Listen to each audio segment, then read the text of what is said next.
Hello guys, അങ്ങനെ നമ്മുടെ പത്രം മാറ്റി പുതിയ പ്രമോല് നമ്മുടെ അവന്തികയ്ക്ക് അനിയോടുള്ള ഇഷ്ടം നമ്മുടെ അബി അറിഞ്ഞു. അപ്പൊ നമ്മുടെ അവന്തിക അബിനോട് പറയുന്നുണ്ട്, ആദർശേട്ടൻ എന്തായാലും ഇവിടെ നിന്നും പുറത്തായി കഴിഞ്ഞു, ഇനി അനിയേട്ടനായിരിക്കും എല്ലാം നോക്കി നടത്താൻ പോകുന്നത്. അപ്പൊ ആ അനിയേട്ടനെ ഞാൻ കല്യാണം കഴിക്കുന്നതിൽ തെറ്റൊന്നുമില്ലല്ലോ എന്ന് നമ്മുടെ അബിനോട് പറയുകയാണ്. അബി അതിന് പിന്നാലെ നമ്മുടെ അനാമികയുടെ വീട്ടുകാരെ പോയി കാണുന്നുണ്ട്, അനാമികേനെയും കാണുന്നുണ്ട്. എന്നിട്ട് പറയുന്നുണ്ട്, നല്ലൊരു തുക നിങ്ങൾ നഷ്ടപരിഹാരമായിട്ട് ചോദിക്കണം, അത് കിട്ടിയാലേ ഞങ്ങൾ ഡിവോഴ്സിന് തയ്യാറാകൂ എന്നൊക്കെ പറയണം എന്ന് പറയുകയാണ്. അപ്പൊ അനാമിക ഇത് കേട്ടിട്ട് പറയുന്നുണ്ട്, അല്ലെങ്കിൽ ഞാൻ അവനെ വെറുതെ വിടാൻ പോകുന്നില്ല, നല്ലൊരു തുക കിട്ടിയില്ലെങ്കിൽ ഞാൻ ഒരിക്കലും ഡിവോഴ്സിന് സമ്മതിക്കില്ല എന്ന് പറയുകയാണ്.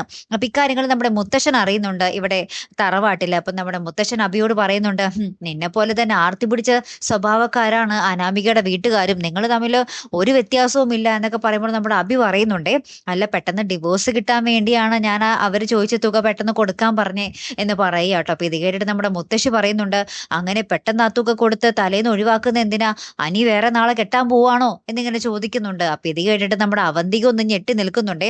അനിയുടെ തലേന്ന് എത്രയും പെട്ടെന്ന് അനാമിക ഒഴിഞ്ഞാലേ എന്താ പറയാ അവന്തികയ്ക്ക് അനിയുടെ മനസ്സിലോട്ട് കയറിക്കൂടാൻ പറ്റുള്ളൂ എന്നുള്ള ഒരു ധാരണയാണല്ലോ നമ്മുടെ അവന്തികയ്ക്ക്. ഇനി എന്തൊക്കെ സംഭവിക്കും എന്നുള്ളത് കണ്ടു തന്നെ അറിയാട്ടോ.